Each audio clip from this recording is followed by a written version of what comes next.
Good evening, everyone. Thanks so much for joining us today. My name is Matt Gagel. I'm the Director of Programs at Montgomery History, and we are very glad you're with us tonight for the special program sponsored in partnership with Bethesda Historical Society. Before we get started, a few quick things, and then I will hand things over to Ralph. First of all, I may be having some internet issues, just some bandwidth issues. So if I stutter a little bit, I apologize. I won't be running the presentation, so it shouldn't be an issue. Ralph seems to be doing just fine on his internet side. So hopefully no issues. Again, if it happens, I sincerely apologize. I'd also like to thank everyone who's made donations to Montgomery History through our website. We could not offer free programs like this without your support, and we are extremely grateful. If you would like to make a donation, you can visit our website at montgomeryhistory.org and click on the Donate Now button, and that will guide you through the process. If you have any questions during the presentation, please use the Q&A button. Those will come to me, and I will do my best to answer those. If they're for Ralph, we will be doing Q&A at the end, and so prepare your questions, send them through as soon as you have them, and we will get to those at the end of the program. We also have live transcription turned on, so if you do need to turn your audio off, we have that transcription, so you can see the closed captions there. A couple other upcoming events. This next Tuesday, we will be joined by Ranger Robert Ambrose from Fort Frederick. He'll be giving a presentation on the fort up there, and it's 3 centuries of history. That'll be next Tuesday, October 12th at 2 p.m. I hope you will tune in for that. I think it's going to be a great program. And then also, we do have office hours with Dr. Stonestreet coming up on the 16th. The Stonestreet Museum is open every Saturday from 12 to 4, but once a month we do offer special office hours with Dr. Stonestreet and reenactor Clarence Hickey. This month he'll be talking about 19th century medicine and what the process is that the young Dr. Stonestreet, or I guess he would have just been Edward Stonestreet at that time, would have had to go through to become a doctor. We will also be having hands-on activities for young visitors and for children. And I suppose if you're an adult, Clarence might let you do some of those activities as well if he's feeling extra generous. Lastly from me, we also, you'll receive a survey in the follow-up email, which will be sent out tomorrow evening. We're trying to get a little bit more demographic information. It's like 5 questions, and it would be extremely helpful to us if you would fill that out. Again, it's anonymous. We're not asking your name, and it should take you like a minute and a half.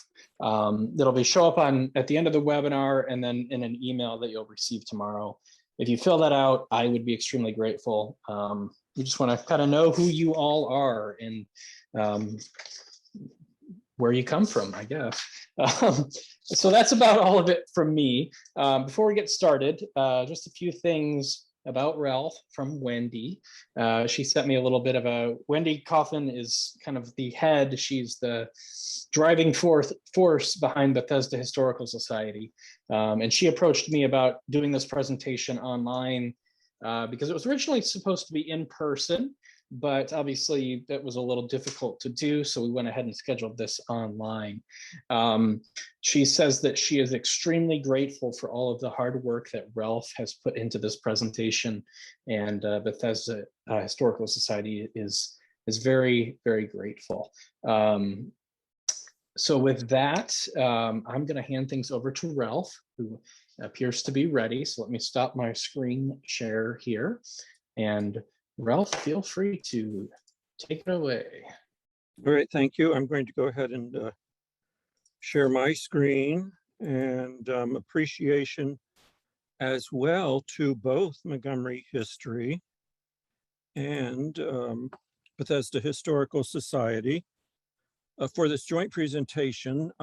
Originally, yes, it was going to be to Bethesda Historical Society, and we had hoped that it might be at Bethesda Chevy Chase High School, which you're seeing here on the right.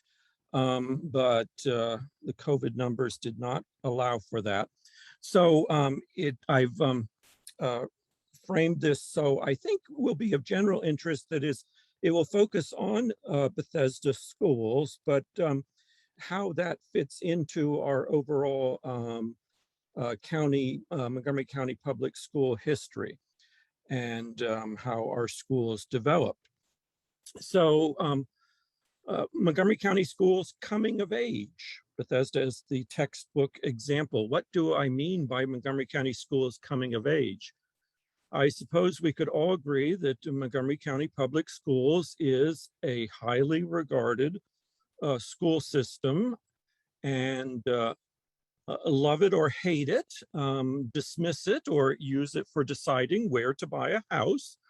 U.S. News and World Report's high school ratings put 6 of our county's high schools in the top 15 in Maryland, and that ranks them within the top 600 nationwide. And it so happens that 3 of them are in Bethesda. But we're looking historically and overall. And so when did the county school system come to be so regarded? When did it, as I say, come of age or come into full flower as frankly one of the best in the country? Because it wasn't always so. Maryland was a latecomer in providing free public education, and Montgomery County was initially something of a laggard within Maryland. But I hope to show that beginning in the early 20th century, roughly in line with the suburbanization of Down County at the same time, the county school system was evolving and developing pretty rapidly. And so by the mid 20th century, the 1950s and 60s, it was indeed generally recognized as a top school district, both within Maryland and nationally. And Bethesda in particular illustrates this. The textbook example, as I've highlighted here, literally, and will highlight in this talk. Now, I hasten to add several qualifiers. First, there's subjectivity involved in any assessment. Second, and we're looking historically, as a segregated system up until 1961, Montgomery County Public Schools shortchanged students of color, though there were many, many dedicated African-American teachers who frankly performed miracles in substandard 1- and 2-room buildings with the few resources provided them. And the third caveat, even though it was touted as an excellent school system, back in the day, there was little understanding of different learning styles among students. And schooling, you might say, either clicked with kids or they were sort of left behind. And lastly, there were other communities down county that followed similar trajectories as what I'll describe regarding Bethesda, and I'll mention them at the end. But Bethesda, very much a textbook example. So with all that said, let's time travel and step back into the Wayback Machine. And before there were public schools, education in the early days was limited pretty much to private schools. They were called academies. And one of the first ones in our county was in Bethesda, the greater Bethesda area, as we would say today. It was Tusculum Academy, and located sort of near where Montgomery Mall is today. It offered classical education, limited to the wealthy. Tuition was charged, and so really it was only education for those families who could afford to send their boys to this school. There were some girls' schools also. And a noteworthy student at this school, which was not in existence very long, was William Wirt, who later became a U.S. Attorney General in the early 1800s. So public education, its arrival in Maryland varied by county.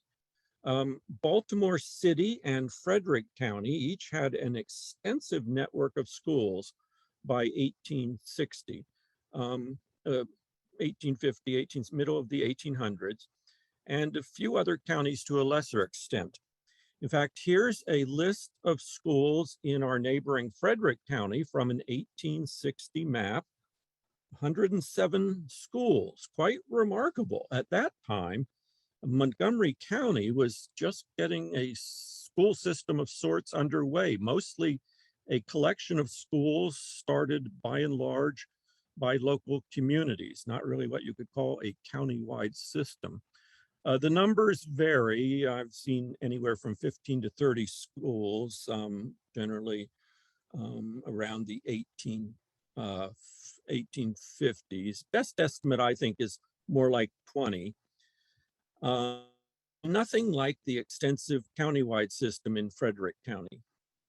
You should remember that Frederick City was the second largest in Maryland after Baltimore, and Frederick County, one of the oldest counties in Maryland.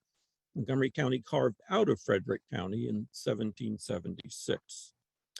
So for Montgomery County and most of the other Maryland counties, public education really didn't get started in a formal way until around the end of the Civil War with a new Maryland Constitution that was ratified in 1864.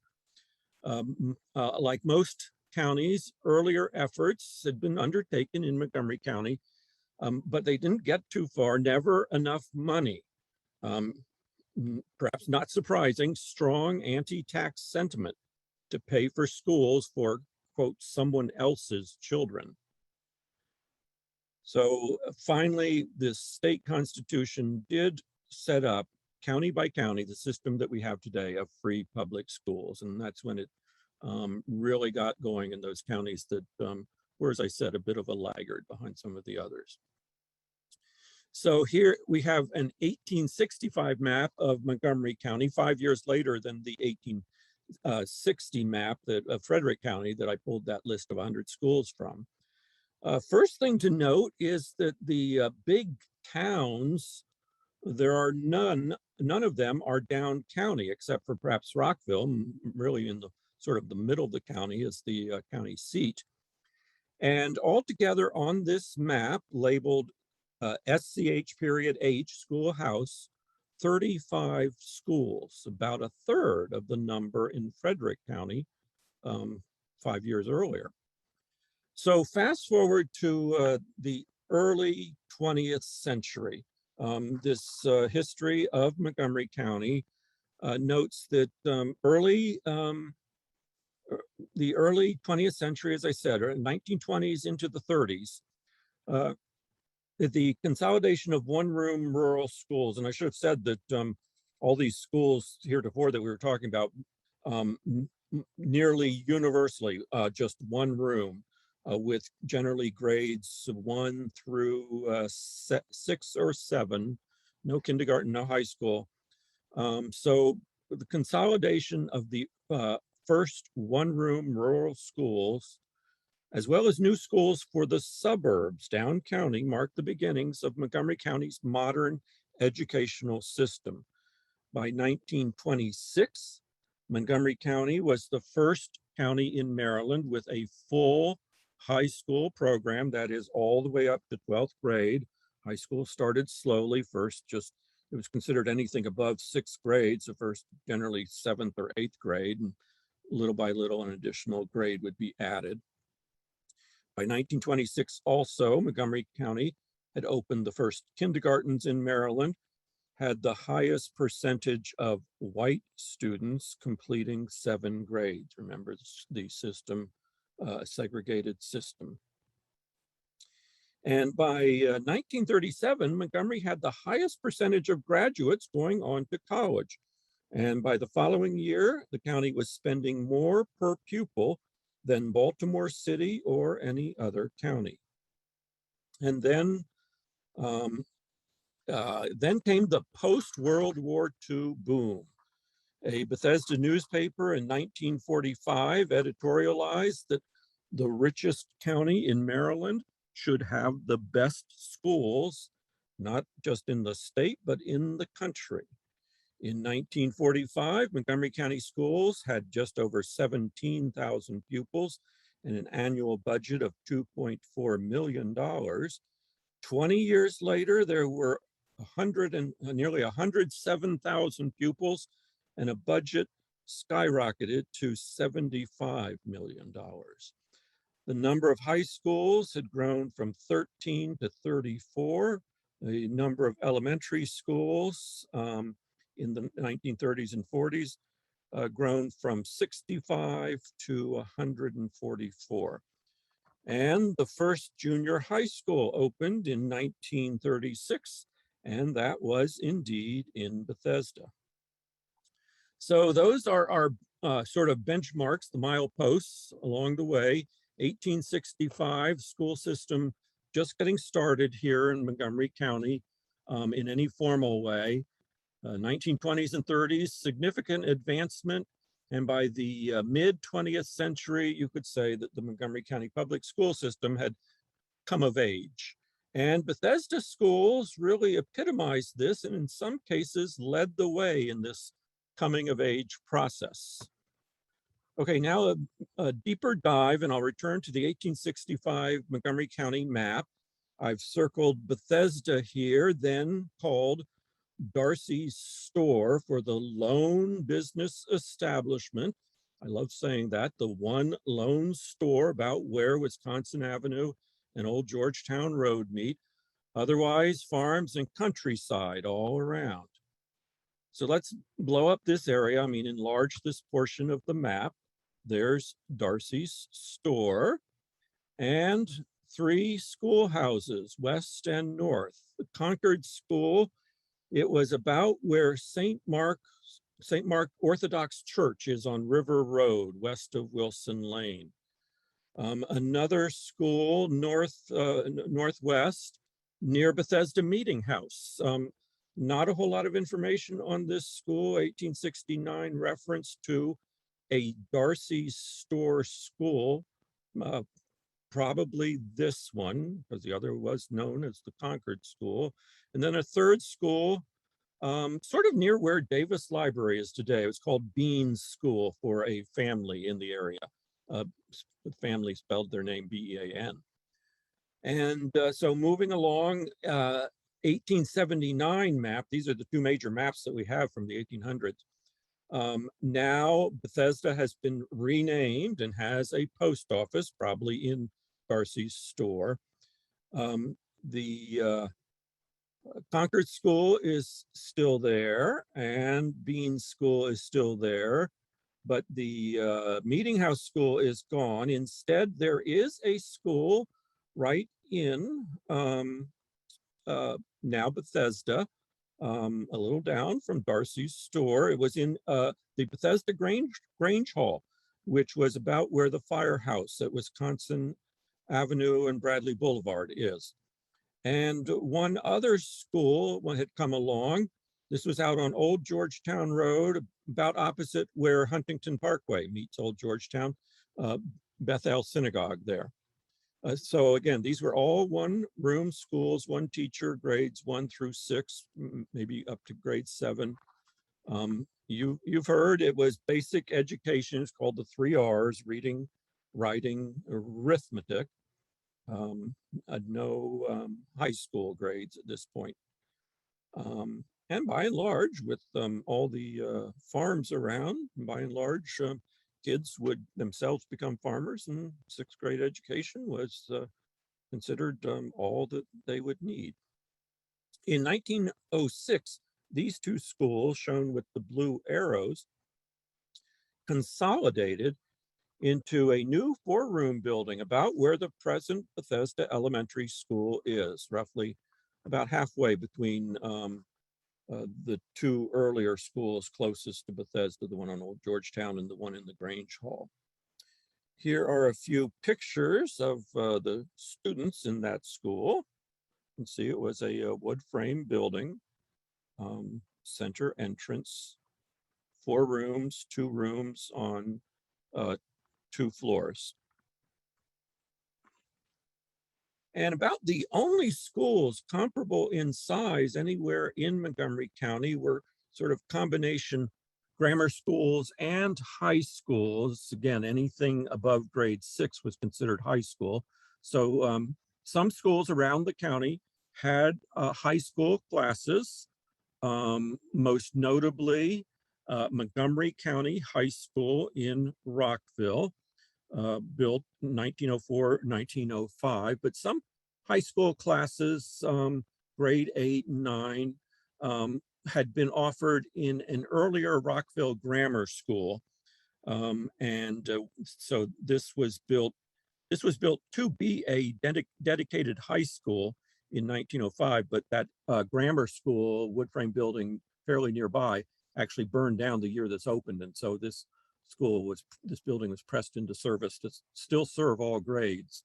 The Gaithersburg, it says Gaithersburg High School, but it also for a time had a grammar school grades.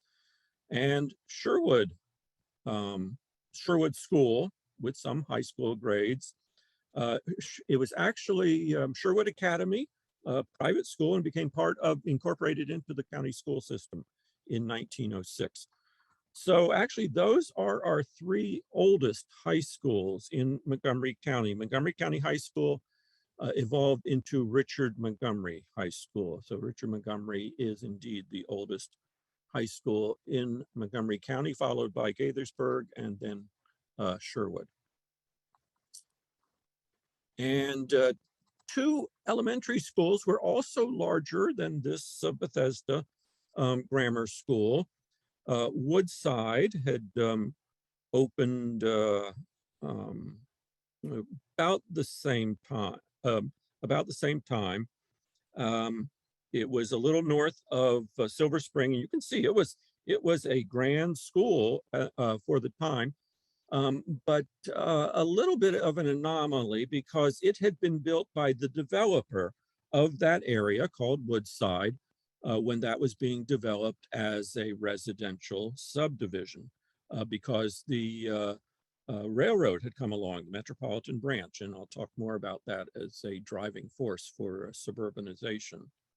And the only other large elementary school at that time was in Kensington. You see on the left there a 4-room building, very similar to the Bethesda School, built in 1901 in Kensington, but it was built right next to an earlier 2-room building, one classroom on each of 2 floors.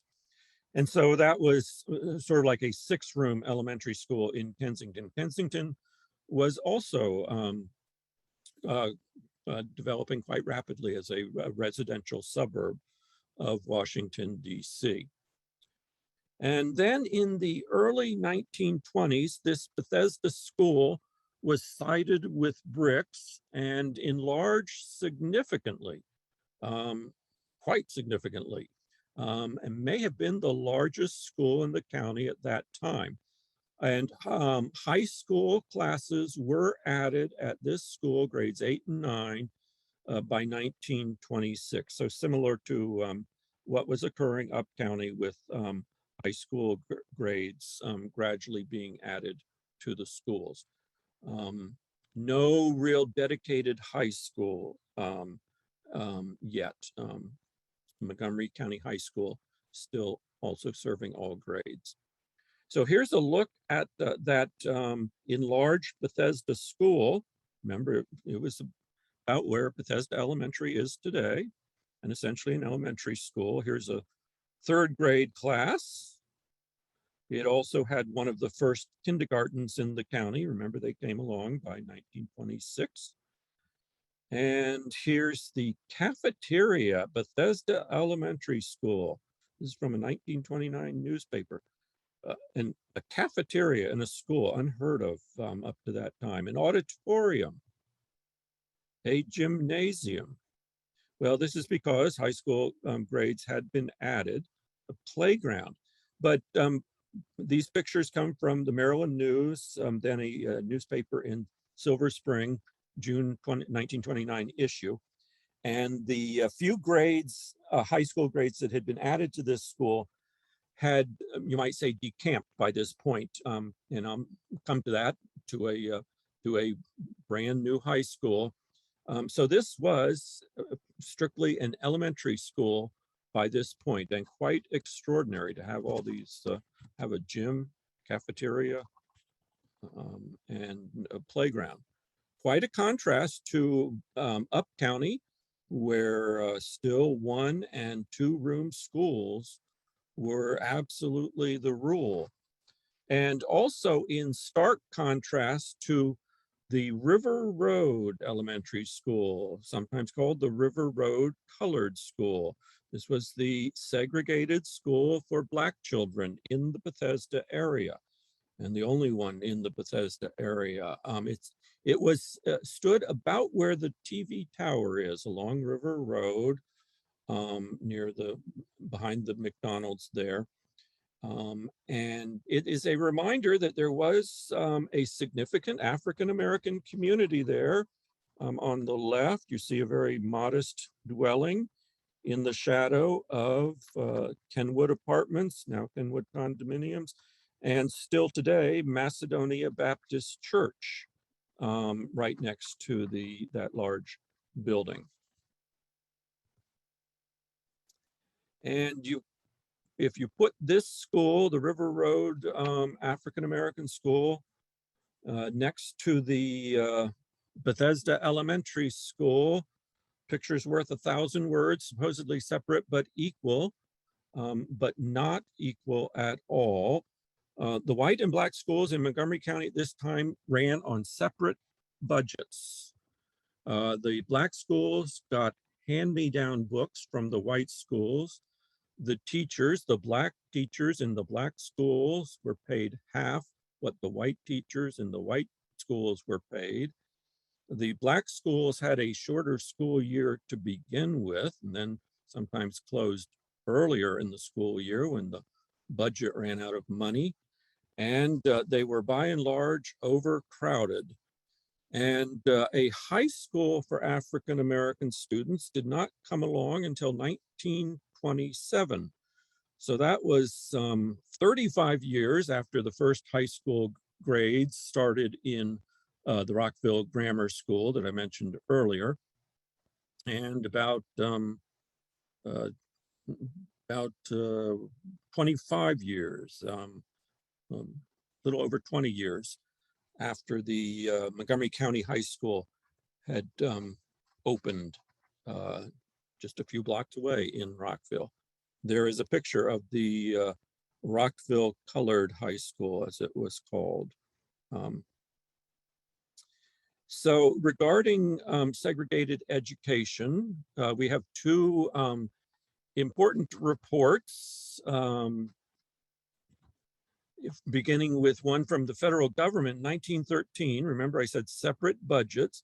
So if you do the math and to come up with a per pupil expenditure, in the early 1900s, Montgomery County was spending 5 times as much on a white student as the amount spent on a African-American student. That disparity had narrowed by about 2 decades later. Another report that comes from the Brookings Institution, 1940, shows that in 1936,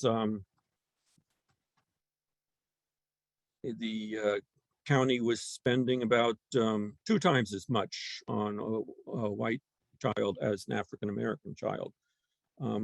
If you go down several years, the disparity narrows significantly by 1939. That's as a result of a case brought by an African-American teacher at a elementary school in Rockville. And with the assistance of a very young Thurgood Marshall, who brought a lawsuit in county court in Rockville, settled out of court, but the salaries, I said, Black teachers paid half as much. Salaries were equalized by 1939. the first county in Maryland to do so. So honing in then on high schools, the Montgomery County High School that I showed earlier, first high school classes, as I said, in an earlier school in building in 1892. But some high school grades in that Bethesda school. But in 1928, the first Bethesda Chevy Chase High School opened with grades 7 through 10. Grade 10, up to grade 10 had been added at the Bethesda Grammar School. And so those grades were pulled out to attend a dedicated high school, quite large high school, 12th grade added within a few years. This was located about where the Jane Lawton Community Center is today. And it was definitely the largest high school at the time, as you can see, in comparison to the others around the county. And then in 1935, it was replaced by, you might say, the second and present iteration of Bethesda Chevy Chase High School, built on East-West Highway, has a number of distinctions. Colonial Georgian Revival style, classical architectural style, grandeur was intended to reflect the importance now of education in Montgomery County, modeled after buildings at Harvard and William and Mary. A architectural historian has written that this building was one of the most important architectural landmarks of 20th century, early 20th century Montgomery County. 1 year later, there was an addition with a gym and auditorium. In 1940, it housed the Bethesda Library, which was a volunteer effort. A year later, a fireman who had been the first graduate from Bethesda Chevy Chase High School was killed fighting a fire in this building. And in the late 1940s, it housed a post-secondary night school, which evolved into Montgomery Junior College, which evolved into Montgomery College. And in 1952, a similar building was constructed perpendicular. And so that is the one that you see facing East-West Highway today. This original building faced Chelton Street, the side road, but had an impressive entrance, as you can see here, facing out onto Chelton Road. And then, as I said, 1952, a very similar building, built perpendicular, there it is. And those two buildings have been connected, and many more additions in, you might say, the back of the complex there, but it's now actually the front of the school, go down a side street on the other side. And that is the BCC that we know today. With the opening of the new Bethesda Chevy Chase High School in 1935, the old building became a junior high school. But first, a few photos of what high schooling was like in that over the years. Here's a chemistry lab. Looks like something might have gone awry. Here's a typing class. You probably remember home ec for girls, and industrial arts shop for boys. And of course, sports with the band. And 1959, John F. Kennedy delivered the commencement address at Bethesda Chevy Chase High School. This was June 1959. So he was then Senator Kennedy, but there is a plaque to mark the commencement address given by a future president. So as I said, with the opening of this new BCC in 1935, the old building became a junior high school. That was the first a dedicated junior high school in the county. The first iteration of Bethesda Chevy Chase High School. And other junior high schools came along in Bethesda pretty quickly. In 1935 was Leland High School. That was the name of the old BCC, now junior high school. 1952, Western High School came along. You know it as Westland today. 1956, North Bethesda Junior High School, and 1963, Pyle Junior High School, named for the first principal of Bethesda Chevy Chase High School, later an assistant superintendent of the county system. And when Leland closed in 1981, it was combined with Western by and large. And so Western then took the name, sort of a combination of the two schools' name. And that's when it became Westland rather than Western. And additional high schools came along. 1956, Walter Johnson, North Bethesda, you might say. Same year, Wheaton and Northwood high schools were built. The county was booming. 1963, Walt Whitman High School, another milepost for Bethesda. Same year, Albert Einstein High School opened. But Walt Whitman High School, something of a game changer. It was certainly a large, maybe probably the largest high school in the county at that point. Probably one of the largest high schools anywhere, and very modern building, and sort of, you might say, looks like a spaceship had landed. This was the geodesic dome, the field house it was called, a la the University of Maryland field house, a symbol that this school rivaled collegiate level in some ways. Many of the teachers at this school, especially women, had PhDs because they were unable to get jobs in colleges. The first principal of Walt Whitman High School was the most senior one in the system, Dr. Darrell Shaw, who had been principal at Blair, Richard Montgomery, and Damascus High Schools, was tapped to be the principal. One of the first students, I love quoting her. She might be listening tonight. Absolutely true. She says, Whitman was competitive from the day it opened. Here's an aerial view of the school with the geodesic dome in the back. It faced out onto Whittier Boulevard. The school that replaced it is sort of in front of this, and a little off to the right side of the photograph. And then all kinds of elementary schools came along in Bethesda alone. South of Bethesda, 1928, Somerset Elementary.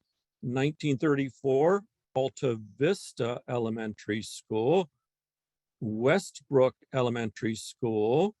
And then in 1940s through the 1960s, schools could hardly be built fast enough. A building boom to match the baby boom.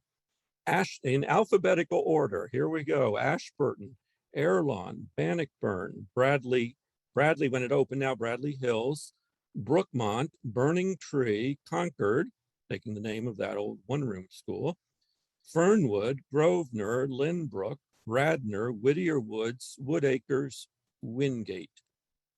And then in 1970s and 80s, a series of painful closings with a decline in the elementary's age population. These schools all closed. And I'll show you some photos of some of the buildings, mostly the survivors. This is Somerset, still, it's part of the larger Somerset Elementary today. Alta Vista closed. It's Bethesda Country Day School today, a pre-K school. It's been remodeled. It's it's very near the Bethesda YMCA. And of course, Westbrook, a gorgeous school. It was built as a New Deal project. Lots of additions on the back, but it is still used today. Lynbrook, built and since closed. The building still stands, and it's mainly used as offices by the county school system. And Airlawn, just off Old Georgetown Road, is used by the nearby YMCA. And Bannockburn Elementary School, sort of a place of honor in my estimation. In 1959, Margaret Jones was appointed as Bannockburn's principal, becoming the first African-American principal of a previously white school.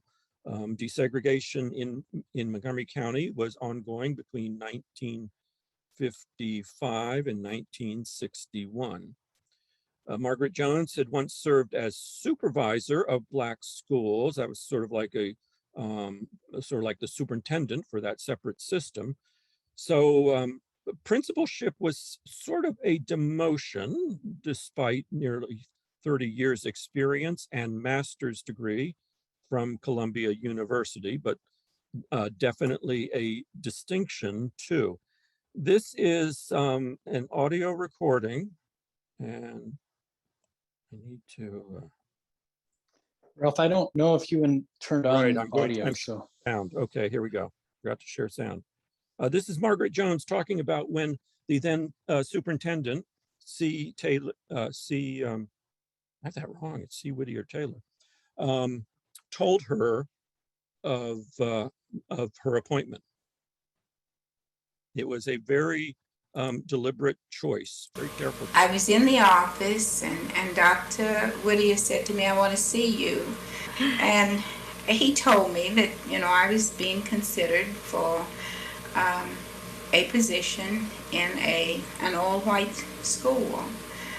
So he described the community, and he didn't name the school that I was to go to. And so finally I said, "Will you tell me the name of the school?" And he said, "Yes, Bannockburn."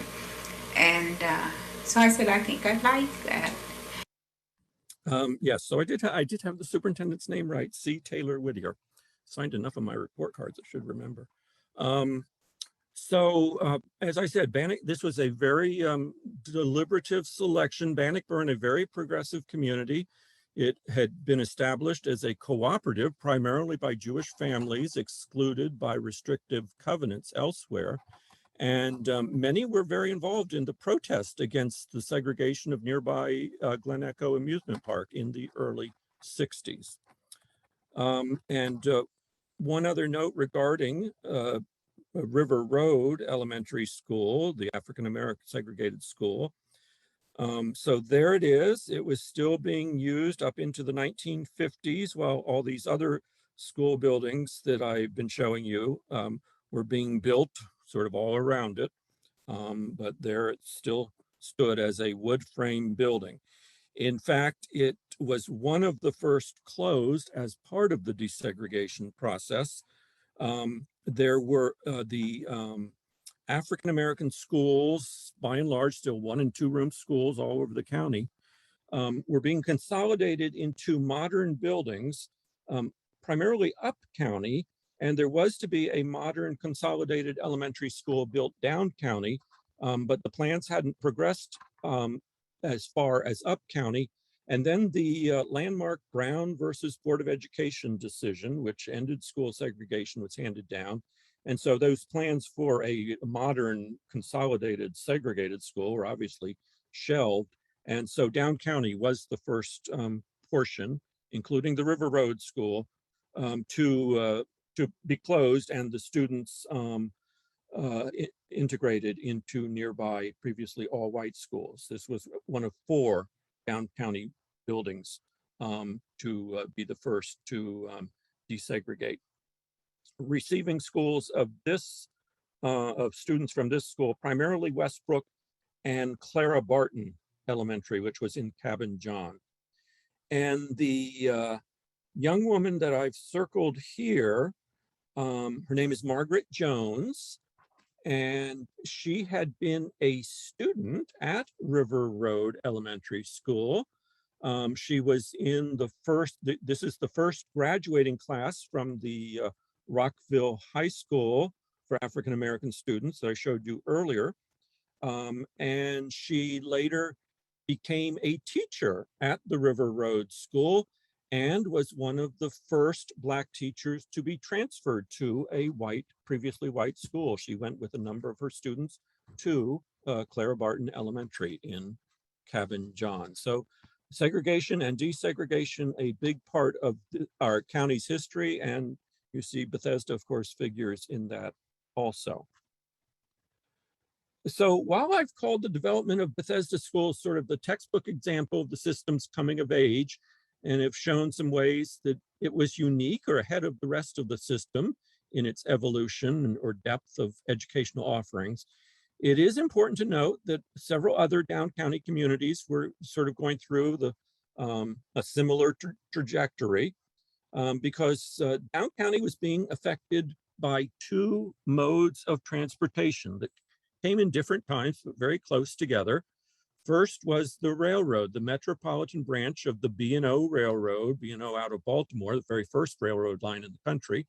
And then this metropolitan branch that met up with that original rail line from Washington, cutting through our county, southeast to northwest in the early 1870s. That was one factor driving down county suburbanization. And also the trolley, several trolley lines sort of radiating out from Washington like spokes on a wheel.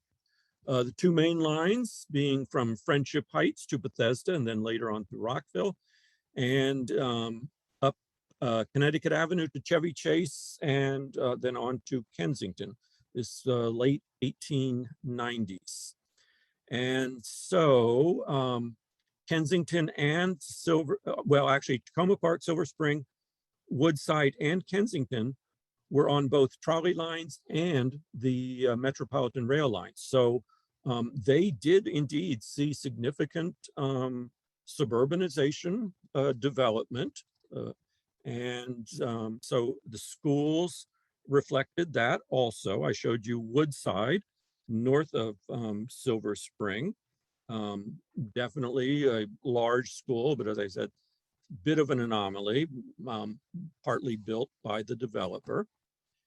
And Tacoma Park, also right next to DC, was developing, growing along that railroad line and a trolley. And so 1925, Tacoma Silver Spring School opened, again, primarily a grammar school, but also had some high school grades. And so high school grades opening almost the same time the school opened, 1925. And then this, the high school blossomed, and this school eventually became K through 12, reflecting the growth of the county system. And the high school grades moved into the first Montgomery Blair High School, almost identical in appearance to the second iteration of Bethesda Chevy Chase High School. They both opened the same year. I think BCC slightly larger. And in Silver Spring, the very first building built specifically as a junior high school. Remember, Leland in Bethesda had been a conversion of the first Bethesda BCC high school. But this school was designed and built to be a junior high school, the first such building in the county. So significant advances in Silver Spring also. Further out the railroad, Kensington was definitely growing as primarily a residential suburb, in some ways the earliest and fastest of the railroad communities. You see sort of a look at the quick succession of schools. I already showed the 2-room and then the 4-room elementary schools. Just a few years later, 1917, a larger brick building was built, and there was a lot of agitation in Kensington for high school classes to be added as well, sort of mirroring the addition of high school in Bethesda and Tacoma Park, Silver Spring.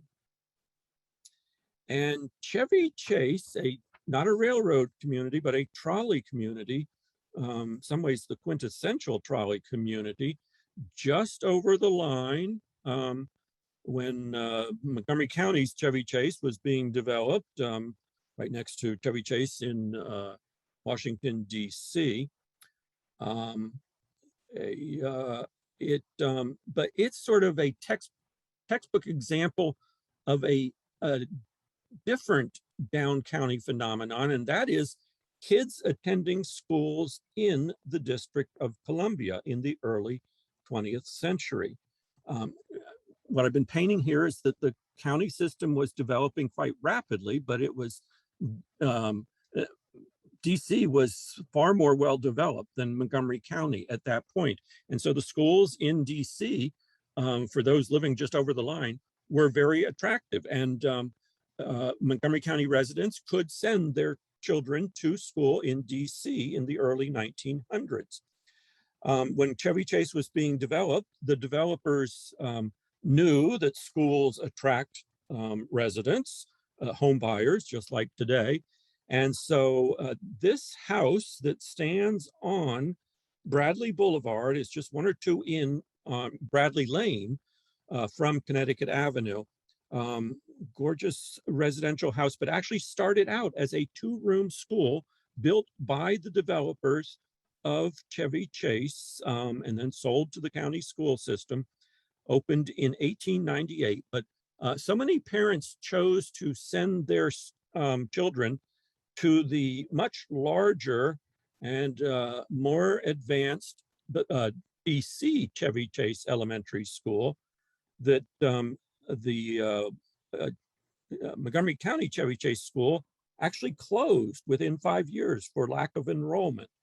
And then, lo and behold, the early 19-teens, an act of Congress disallowed Maryland residents to send their children to school in DC.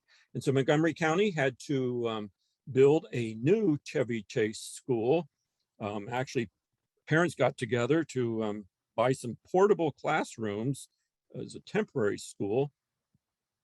And then a new Chevy Chase school was built 1917, again, with some high school classes. Much clamoring in Chevy Chase for its own high school.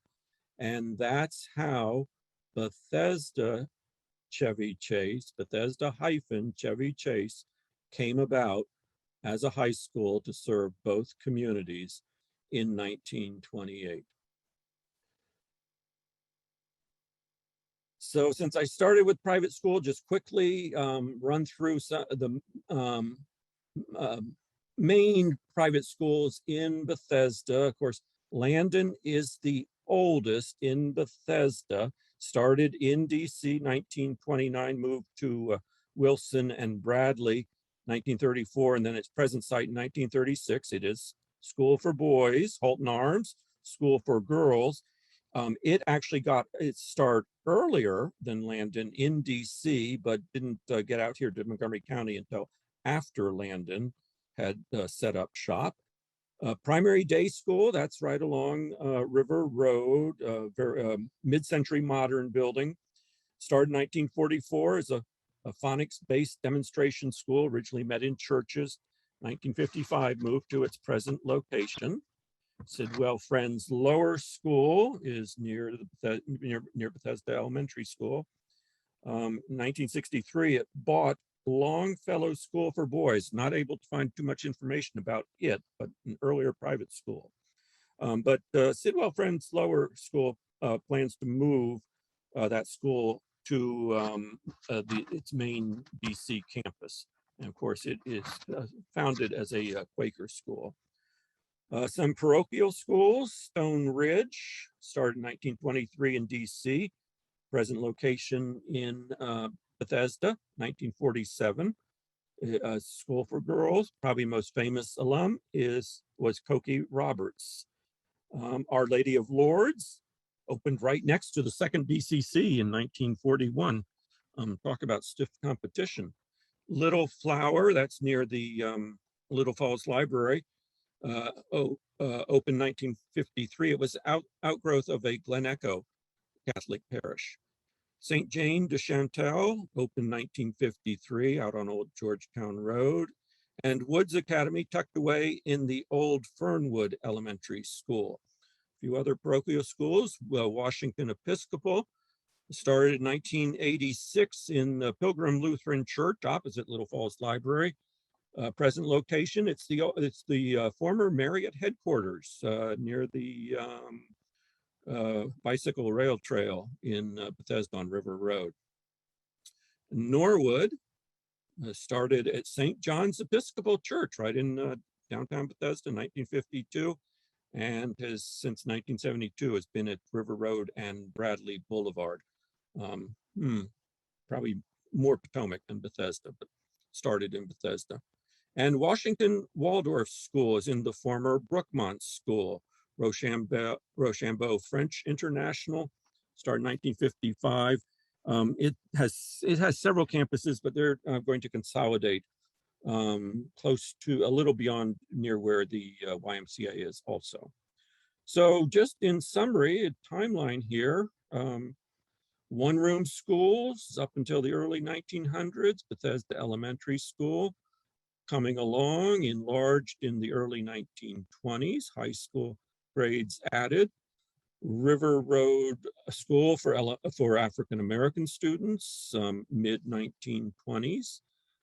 The first BCC, 1928, the same year that Somerset Elementary School. The second BCC, the current one, mid-1930s. And then lots of elementary schools came along: Western, North Bethesda, then secondary, junior high and high schools. North Bethesda, same year as Walter Johnson. Pyle Junior High, same year as Whitman. Desegregation, as I said, 1955 to 1961. And then the closing of the schools. And more recently, the modernization of the surviving buildings. Must give credit to the heavyweights of Bethesda history. Bill Offutt with his detailed history of Bethesda, and a more recent pictorial history by Steve Roberts, both of whom are speakers for Montgomery history. And I also drew on this wonderful book by the Kensington Historical Society. So that's it. Ran right up to 8 o'clock. So I'm willing to stay for questions if those of you who have questions are willing to also. Okay, thanks, Ralph. That was fantastic. I really enjoyed that. While we're waiting for questions to come in, again, you can use the Q&A button to send them to us, and we will do our best to answer as many of those as we can. While we're waiting for those, Ralph, what was the most surprising and unexpected thing you found while you were doing research for this presentation? I guess sort of the dichotomy of Montgomery. It shouldn't have been surprising, but the contrast between up county and down county, and that really Montgomery County developed up county earlier than down county, but then down county just took off with suburbanization, and so it really required the schools to, in some cases, you might say, kicking and screaming, being dragged along by parents demanding better schools down county.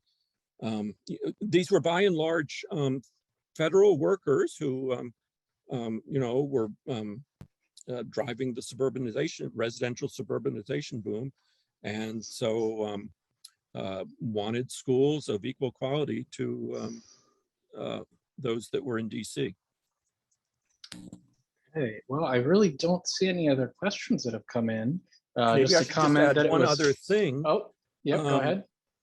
That the superintendent for practically the entire period that I was talking about was one man, one and the same man, Dr. Edwin Broom, served as superintendent from, I think, it's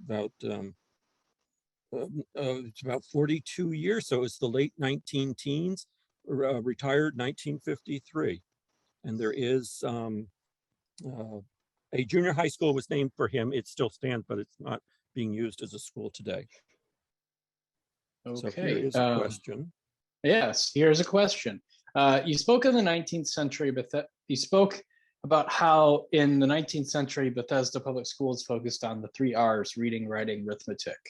How did curriculum and pedagogy change in the 20th century? How did progressive education make it into Bethesda/Montgomery County schools? Whoa. That's a deep question. There's a doctoral dissertation for an education expert. A little beyond a little beyond what I could address adequately. It was, let's just say it was an evolutionary process. And just from my own experience, some teachers had different teaching styles, and some teachers, I do remember a very quote unquote progressive 4th grade teacher, but some very traditional teachers also. And so and teacher training was becoming a more, summer workshops in service days were becoming more a part of the school calendar and the whole process. But it was, I guess that may be the best way to get off the hook and just say it was evolutionary. So were there some knuckles of yours that were bruised from rulers? Is that kind of what you're saying? And then there were others who were. No, I was trying to limit it to their educational approaches. Oh, okay, not their disciplinary approaches. Right. No, just more. Like 4th grade, I just remember learning stations, and that was ahead of its time, since I'm ancient. But more just, and what I call traditional teachers of, more reading, writing, math exercises, rote memorization. I certainly remember for arithmetic, flashcards. That's what I was talking about, sort of traditional methods. Okay. So multiplication I wouldn't begin to get into discipline. Would that be revealing too much of your past? Okay, a couple more questions have come in here. Where was or is that Kensington school that you showed during your presentation? The one that was the early 1900s with the 2 schools right together. It was very near, may have even been on the what is town offices today, the old Kensington Armory. Okay. Someone says, thank you for your thoughtful presentation. I went to Lynbrook, Leland, and BCC, graduated in 1981. My experience at Lynbrook was combined 4 to 6 grades. Was this common for the early 70s? Was indeed.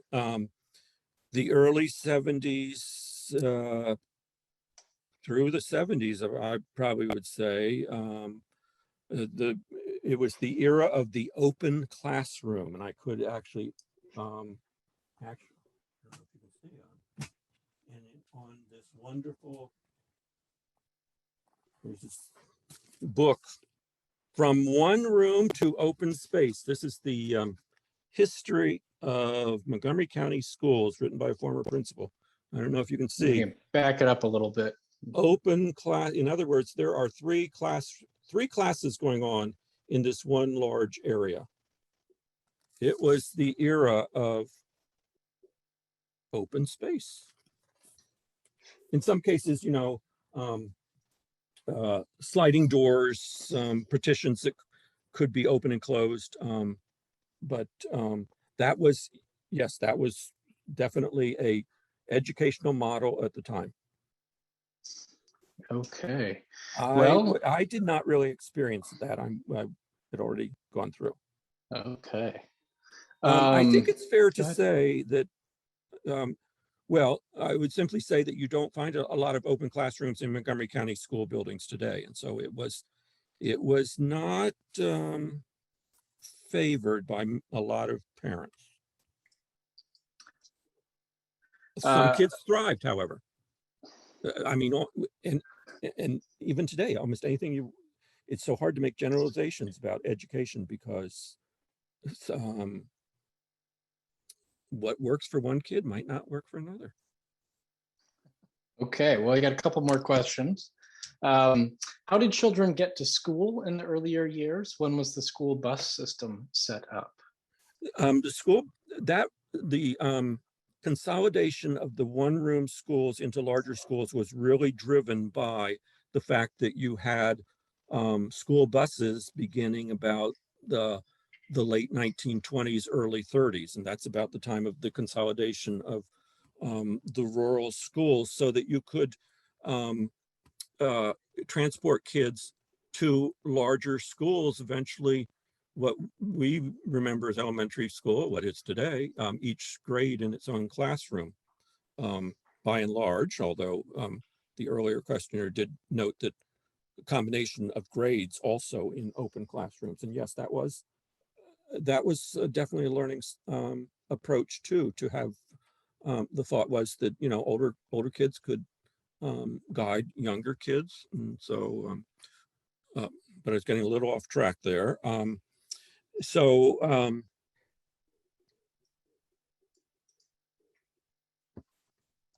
then we have another question here. In those high schools that did not go up to the 12th grade, what did students do after they finished those grades? well, again, up until early 20th century, Montgomery County, especially up county, very rural, very agricultural. And so by and large, the kids would become farmers also. But that was obviously changing. And I gave the statistics about the number of kids going on to college increasing tremendously. And so